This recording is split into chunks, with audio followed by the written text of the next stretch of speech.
We begin in West Africa, where gunmen who kidnapped the pupils and teachers of the Apostolic School, Emure-Ekiti, southwest Nigeria, have contacted their parents and demanded a 10 million naira ransom for each of them. The school bus conveying the pupils and teachers, including the driver, was seized at about 5 p.m. on Monday at Ikole in Emure area of the state. According to the investigations, 6 of the pupils, 3 teachers and the bus driver were kidnapped and taken to the forest. It was gathered that the kidnappers contacted the families and relatives of the victims on Tuesday, asking for 10 million naira each on the 10 victims as ransom to release them.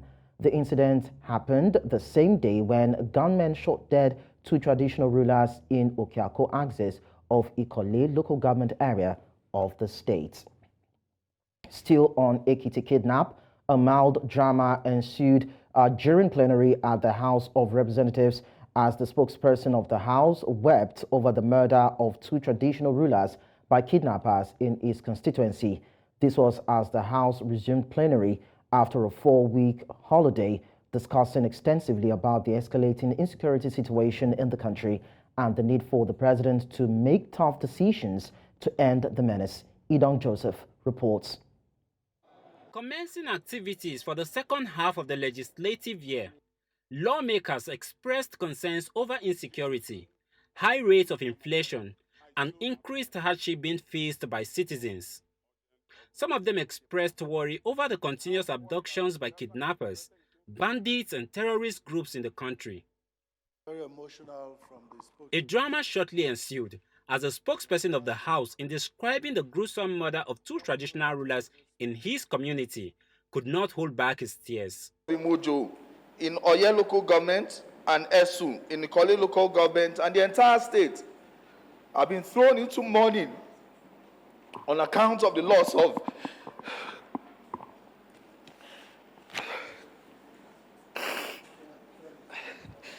our highly revered traditional rulers who were forces for community development, peace and stability in the constituency and the entire state. The continuous attack by terrorists in Mongu Local Government Area and Bokos Local Government Area of Plateau State need to be addressed immediately. The Speaker of the House, in his remarks, urged the Parliament to work with relevant bodies to help tackle the hardship being faced by Nigerians and the killings of innocent citizens.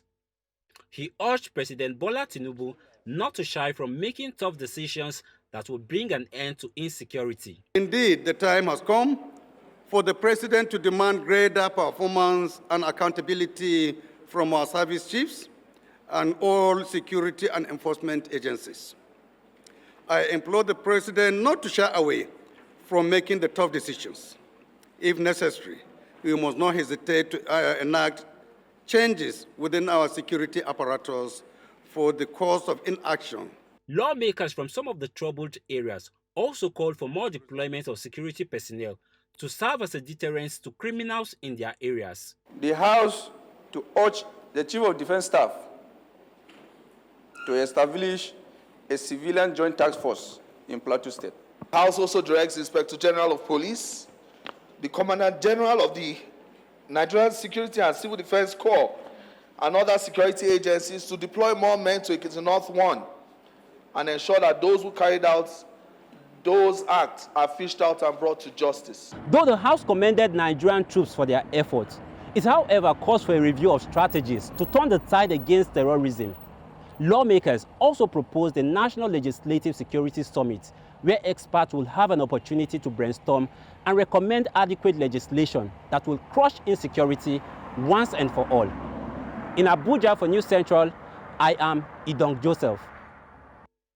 In the meantime, the Senate has invited the service chiefs in the country for an interaction concerning the rising spate of insecurity in the country. After a closed-door meeting that lasted for over 3 hours, the Senate expressed condemnation for the increasing incidents of kidnappings, banditry, and the brutal murder of innocent citizens by criminals. Senate Leader Michael Bamidele Okpeyemi disclosed that the motion on insecurity had been sponsored by all 109 senators due to its critical importance. In his remarks, Senate President Godswill Akpabio lamented the continuous occurrences of banditry and kidnappings, highlighting the concerning development of intermediaries getting involved in ransom collection on behalf of kidnappers. He strongly denounced the recent attacks by bandits in Plateau State and the gas explosion in Ibadan, the Oyo State capital. Now, the governor of Oyo State in the southwestern part of Nigeria, Seyi Makinde, said the establishment of state police in the country is an idea whose time has come. Governor Makinde noted that this has become imperative to surmount the security challenges facing different parts of the country. The governor said it is important for the federal government to revisit the matter of Southwest governors demanding to establish state police, which was proposed a few years ago. The governor maintained that there is a need for collaboration and cooperation between the executive arm of government and the legislators to deliver dividends of democracy and bring development to the people. To further discuss the development in Ekiti State and other security issues, I am joined by a security expert and Executive Director, Elixir Trust Foundation, Emmanuel Ikole. Thank you so much, Emmanuel, for talking to us at this time. Thank you so much for having me. Kidnapping and ransom payment has now become a routine in Nigeria. As a security expert, what is the most effective way to nip in the crime? There is no actually one idea to attend to all the situations or to attend to all these challenges of insecurity in different parts of the country. But there are ways to go about it, because the causes of this insecurity, first of all, is poverty. When people are not being paid well, it means or people don't have access to good food or have access to the basic amenities. There's that tendency of them trying to find a way to survive. There's also that case of unemployment, which has been lingering in the country. There are also issues of sometimes these kidnapping issues, it may be political in one way or the other. But to address some of these concerns, actually, for some of us, is first and primarily community police relationship. I've constantly said before now, there have been situations where communities had young persons working in several communities. You have young persons in each community trying to support in the area of policing. But for a long time now, everybody or communities have left this work in the hands of just law enforcement officers. They alone cannot do it. They need to work with us, and we, at the level of community, need to come out and be proactive. Before anything happens in your community, or immediately something starts happening in your communities, those persons in the community are the first line, should take the first line of action to try to do something to at least limit or prevent, or at least to some delay them, so that during this time they can as well reach out to law enforcement officers within such communities for them to assist. But Emmanuel, in most instances, most especially as it has happened in the north, most of these communities are overrun by bandits or kidnappers who ride on bikes in their droves. We're talking about 100, 150 in some instances, who go into these communities unannounced. So how do communities, people living in these communities and villages, how do they organize themselves to tackle or deal with such unprecedented circumstance? Before independence, there were a lot of ways through which communities defended themselves. And there are still a lot of ways that these communities can still defend themselves. Communities had different ways. It could be use of some then used to use chants, some use, I don't know how to put it, but these were odd ways of using, but to some extent it helps. But to come to your question directly, before these persons come to these communities, sometimes they inform those communities that they are coming. And also, there's hardly any location or hardly any community that you don't have police checkpoints or police stations or police posts in such areas. There's hardly any place in the Nigeria currently. So that means if people are coming on bikes for a long distance, whether they come through bushes and all that, they will, at least at some point, they will also go through the roads. So at those points, the police usually are aware the civil defense are aware at least they will be aware that something like this is happening. And police normally have intels in the community. They have people in the community that help them in giving them information. So there's just no way they won't be informed or at least have an information that something like this is happening in a particular area. So even if they cannot address it in there, they can follow these people. Maybe after they have committed that crime on their way, they can also follow them and see how they can apprehend them or as well fight them at that point. Or if they see that the armory these persons possess is too much for them, they can call on other security agencies to join hands. But the situation where these persons come and carry out a particular crime and go uninterrupted, nobody follows them. And the annoying part of it is when they come back to say they don't know where these persons have gone. So at least, if it happens, but at least follow. And if you follow and call other law enforcement agencies together in synergy and they follow these same persons and address this consent, it will reduce, even if it doesn't end, it will reduce the barest minimum. But whenever it happens and everybody's like watching, the police or law enforcement officers shouldn't be watching like us. We are not being given the mandate to hold arms, but they have been given that monopoly to bear arms. Okay. And the essence is to secure us. Now, Emmanuel, So we'll get to that. We'll revisit that particular part in a bit. But I'd like to quickly take your reaction on this. Now, Nigerians have been told not to pay these kidnappers ransom as it emboldens the perpetrator. So, in such situation, what should families do? Because ensuring the safe release of these victims is paramount to them. So, as a security expert, what would you advise the families to do at this point? At this time, it's pertinent that the communities work with the government and work with law enforcement officers. This is a concern not just for the law enforcement officers alone. It's a concern, something that affects all of us. And we have a role to also play. So in situations like that, for now, just like I said, people don't trust the security officers enough for them to wait and not pay the ransom. Because for years now that these kidnappings and all this have been happening since 2014, that it has been on the rise till date, no one has been held accountable and no one has been punished. We have anti-kidnapping laws in different states, but it has not been implemented on these persons. So when that is being done, people will start believing and having trust in the government and also having trust to follow what the government is saying. But if they don't implement these laws that we have, at the same time, they have not shown one person and shown that they have prosecuted one person that has been caught doing this, people won't trust them enough. And let's not forget that during this time that a lot of persons have been hurt or have been kidnapped. Some persons have already died because they delayed in paying. And all this while that they delayed in paying, they were making calls to these families and law enforcement officers were aware. Nothing happened until some of the family members died. So at that point, family members, even if they don't want to pay, they will have to find a way to raise that money to go and pay. So even if normally we shouldn't be negotiating with criminals, but the situation where I find ourselves, it's hard for citizens not to do that.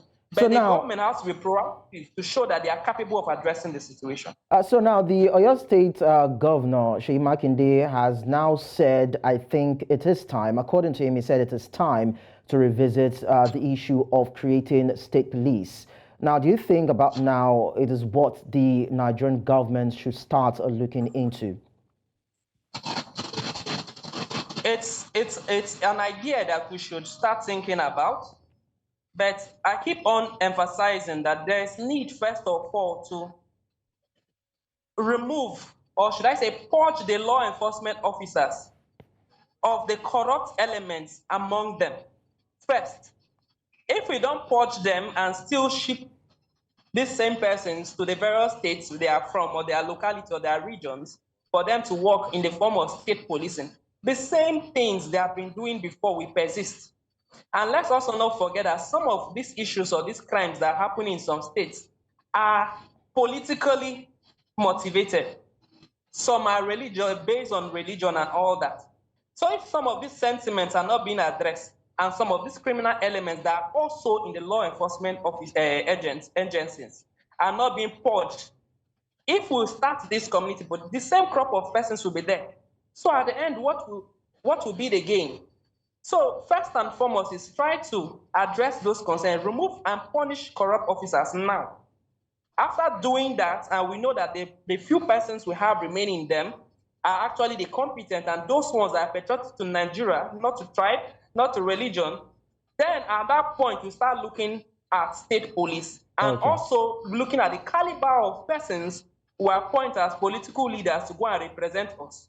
Because if you find if criminal elements are governors in those various states, and they are also in charge of the state police in those areas, we'll still find them committing similar crimes. All right, Emmanuel Ikole, thank you so much for sharing your thoughts with us.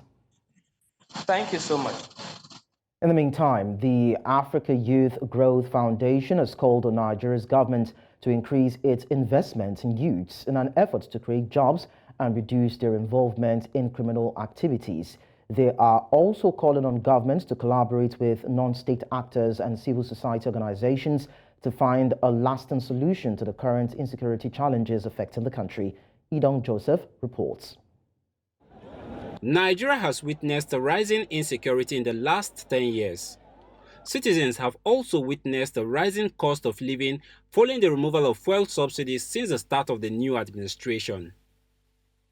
While insecurity has not been confined to one region alone, the activities of the Islamic State for West African province in the northeast, banditry and kidnapping for ransom in the northwest, cases of farmer herders clashes in the north-central, and violent attack on government officials and infrastructure by the indigenous people of Biafra in the southeast.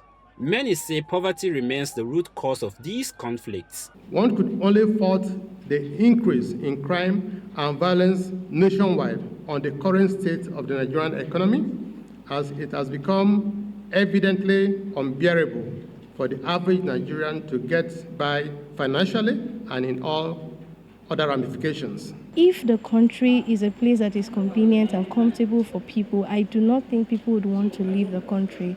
So it explains the fact that it is evident that there is a high level of economic instability in this country. Why we are feeling the brunt of these policies as Nigerians is the implementation. To address the challenges of insecurity and economic development in the country, advocates here are calling for a collaborative approach between the government and civil society to prioritize programs that put the needs of citizens first. They urge the government to increase investment in youth development in an effort to create jobs, saying this will reduce their risk of participating in criminal activities. The government should focus on equipping the youth with relevant skills for employment and entrepreneurship. This approach not only addresses economic challenges by fostering skilled workforce, but also mitigates the risk of youth involvement in criminal activities due to... Just like the Ajegota, for instance. Now imagine when that is revitalized and we have youths working there. You've already taken some people off the street. You've taken some people into the employment category. Now, many believe that government's effort in addressing some of the challenges affecting citizens should be commended. However, there are some who believe that collaboration with non-state actors will yield better results. In Abuja for News Central, I am Idong Joseph. Let's now tell you that the growing threat of improvised explosive devices in Borno State may become history very soon. New Theatre Commander for the Joint Task Force Northeast, Operation Hadinkai, Major General Waidi Shaibu, pledged to address the issue strategically. Major General Waidi made the pledge during the handing over ceremony held at the Memilari Cantonment, Maiduguri, the Borno State capital. News Central's Umaru Kirawa completes the reports. Resettlement efforts in Nigeria's northeastern region in recent times has been progressing with Lomane, Ajiri, among other communities fully resettled. IEDs have become a core tactic employed by insurgents, particularly in the northeast region. These homemade deadly devices have resulted in numerous casualties among military personnel, innocent civilians, and even humanitarian aid workers. Major General Shaibu's appointment comes at a critical time when decisive action is needed to neutralize this threat and restore safety to the region. Major General Shaibu outlined his strategy to address the IED threat comprehensively. Coming to the theater is an opportunity to serve, and my role basically is to galvanize the officers and men to ensure that we get the mandates of Operation Hardened Care. So we will just go ahead with the mandate, their ongoing operations. We'll enhance it and ensure that officers and men do what they are supposed to do. He stressed the importance of intelligence gathering, collaboration with local communities, and the deployment of advanced technology to detect and neutralize hidden IEDs. Give similar support to the new commander in order to achieve more successes by clearing the remnants of the terrorists for sustainable peace in the Northeast region. I equally thank other security agencies for the important role they played in bringing their unique competencies on board in the planning and conduct of our operations. I therefore reiterate the need for us to continue operating in a professional manner in accordance with our rules of engagement at all times. Is that clear? Yes, sir! The cooperation of all stakeholders, including the military, security agencies, and the local population will be critical in achieving this collective objective. In Borno State for News Central, Umar-Kirawa. To post-election litigation stories now, the Supreme Court has affirmed the election of Ahmadu Fintiri as governor of Adamawa State in the northeastern part of Nigeria. Justice John Okoro, who prepared and read the lead judgment on Wednesday, dismissed the appeal by the governorship candidate of the All Progressives Congress, Aisha Dahiru. In dismissing her appeal for lacking in merit, the five-member panel led by Justice John Okoro held that the actions of the resident electoral commissioner, Hudu Ari, to announce results was an act of irresponsibility and criminality. Justice Okoro further held that it is the returning officer who must announce results, as this is to avoid chaos and anarchy. Many thanks for staying with us. Let's now tell you that the Nigerian Labour Congress has said that the 200,000 naira minimum wage it earlier proposed to the federal government was no longer realistic, considering the country's current economic situation. The Congress, which spoke through its National Vice President, Tommy Etim, was reacting to Tuesday's inauguration of the Minimum Wage Committee by Vice President Kashim Shettima. Etim emphasized that the Congress would base its national minimum wage negotiation on the current economic reality rather than what it earlier proposed. The federal government had earlier charged the 37-man wage committee to hasten its deliberations and submit its recommendations promptly. Now, the Delta State Governor in southern Nigeria, Sheriff Oborewori, has suspended the State Commissioner for Agriculture and Natural Resources, Omo Perekebena Perez, over alleged infractions in the implementation of the Greenhouse Project by the State Ministry of Agriculture and Natural Resources. The governor also approved the permanent secretary in the State Ministry of Agriculture and Natural Resources, Bennett Izon Abodiagama, to immediately proceed on compulsory leave. Also ordered to proceed on compulsory leave are Engineer Oki-Prewe Yintareke, Assistant Director, Agricultural Engineering, and Gabriel Idiatecheko, Chief Accountant in the ministry. The suspension followed media reports accusing the suspended Commissioner for Agriculture of reportedly transferring ministry funds to private accounts in connivance with the permanent secretary. We now go to Abia State, where the government has mooted plans to develop a new master plan for its commercial city, Aba, in order to give it the much-desired aesthetics deserving of an international city. Since the announcement, the people who live in Aba or do business there have shared their thoughts on the plan. News Central's Chinwe Ogele reports that the state government, through its Commissioner for Information and Culture, Prince Oke-Ako, said the government will await the recommendations of a special committee on the redesign of Aba before actions will be taken. Cities set on plains, threatened by flood during rainy season, plagued with deplorable roads, yet filled with abundant resources. Popularly called the Enyimba City, yet lacks the physical attributes of greatness. Nearly every space in the city has some form of buying and selling going on there. It is home to Enyimba Stadium and some big markets known across Africa and beyond. Not even the Enyimba Stadium, which hosts international matches, is spared from trading, as the entire vicinity engages in buying and selling. You need to squeeze your way through before you can access the stadium. It's very, very unfair. You don't see it now. I don't think, I think this is the only stadium I've been to that is located right in the middle of the market. Apart from Sundays, if you play ball here on Wednesdays, you see that the roads are always traffic jam here. So what we are looking at is the possibility of revamping the stadium. Currently, there are no access to the stadium, no parking. You can't even access it because people that trade on the roads have occupied the whole area. Abia State government believes Aba does not look like what it represents and has therefore embarked on a mission to fix the city, which will be contained in a new master plan. Let's also approve the setting up of a special committee for the development of a new commercial core for Aba. That will speak to the development of new markets in Aba.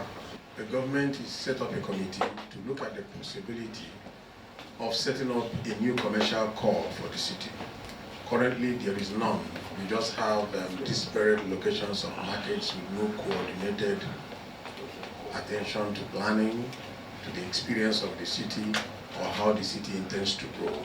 The residents of Aba have welcomed the development, but would want government to ensure they do not lose their means of livelihood whilst going about it. They need to make an alternative plan for those people doing the business already. Like, okay, people can stay here, you can be doing this thing here, why will you structure this area? If the government is not ready to do that, let them allow them to do their business. To achieve the new master plan, when created, it will take the state government a period of 30 years with sustainability from different successive governments, and will also require the political will for the programs to be successfully implemented. In Abakoni Central, Chima. The news continues in West Africa, where the African Union has called for dialogue between the Economic Community of West African States and junta-led countries, namely Niger, Mali, and Burkina Faso, who have said they will leave the bloc. The trio's decision to exit ECOWAS, which they announced on Sunday, is a blow to the bloc's regional integration efforts after it suspended them following coups. The AU had backed ECOWAS's efforts to restore democracy. All three founding members of the bloc in 1975 were suspended from ECOWAS, with Niger and Mali facing heavy sanctions as the bloc tried to push for the early return of civilian governments with elections. The three nations have hardened their positions in recent months and joined forces in an alliance of Sahel states. Now reactions have begun to trail the announcements of the exit of Burkina Faso, Mali, and Niger Republic from the Economic Community of West African States. The three countries, which are currently under military rule, said they revoked their membership as the regional body had allegedly moved away from the ideals of its founding fathers and Pan-Africanism. News Central's Niomoni completes the story. Hundreds of people take to the streets of Niamey to celebrate the announcement made by the military regimes in Burkina Faso, Mali, and Niger on their immediate withdrawal from the West African bloc, ECOWAS. Nous sommes libérés de cette CEDEAO-là. Au diable leurs sanctions. Et on considère que dorénavant, il y aura des accords bilatéraux avec les autres États. Donc c'est fini avec cette structure satanique qui veut étouffer le peuple nigérien ou bien le peuple du Sahel parce qu'ils ont décidé de quitter l'impérialisme français. The military leaders accuse ECOWAS of colluding with major powers to destabilize their countries. They also blame ECOWAS for imposing sanctions that are undermining the lives of their populations. Some things are happening behind the scenes. We know Russia is on a charm offensive in West Africa. Just a few days ago, Russia announced the donation of 25,000 tons of wheat to Burkina Faso, and I'm sure similar stuff might be going on with other countries. I mean, France has exited, Russia is penetrating the region. So we don't know whether Russia coming in might be of help or help these countries to resolve the economic and security challenges that they face. But I doubt, because many of these challenges are a lot deeper than just saying it is because of France. The sanctions imposed by ECOWAS on Niger since the military takeover in July 2023 have greatly impacted traders and customers. Essential food items only arrive through military escorted convoys that take several weeks to cross the country.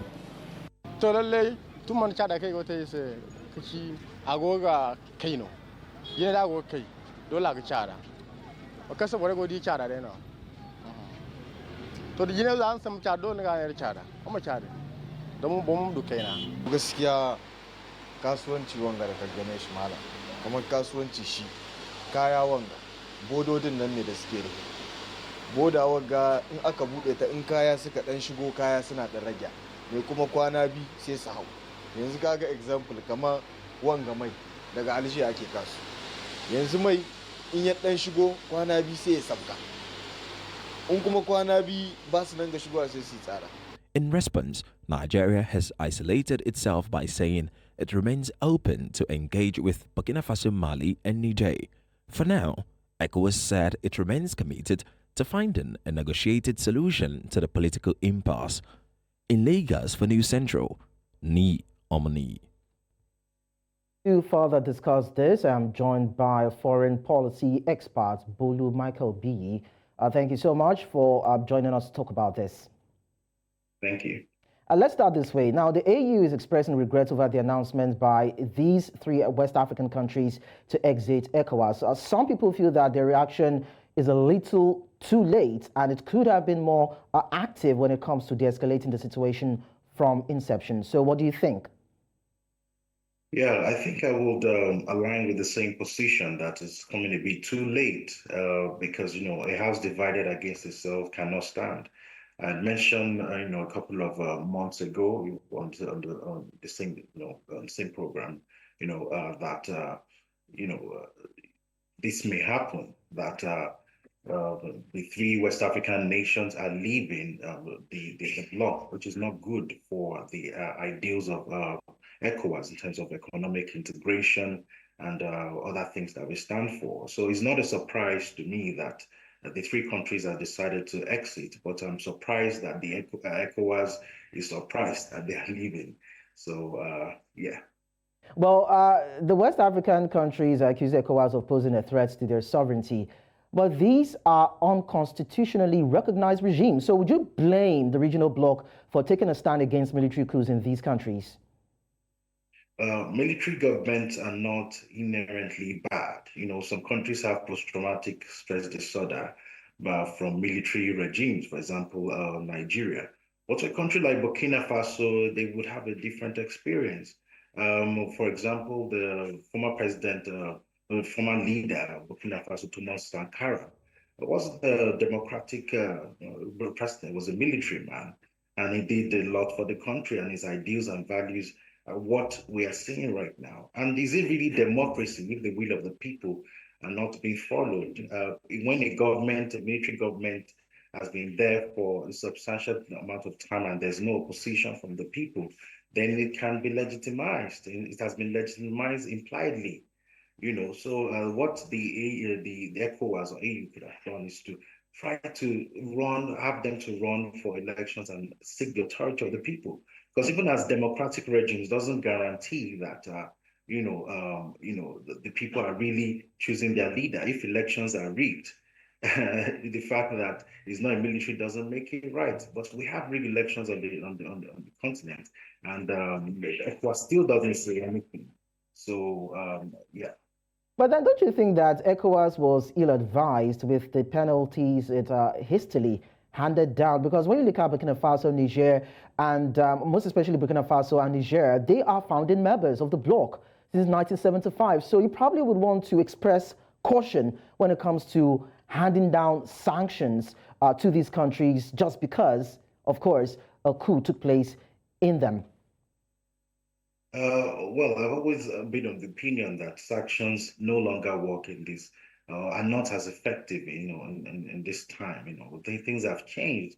If people usually run to the US and the UK and the Western countries for aid or support, and when they whatever they say, that if they don't align or agree with the terms of the Western world, they seem to be finished. But today the political terrain has changed. If the US refuses, people will go to China and Russia.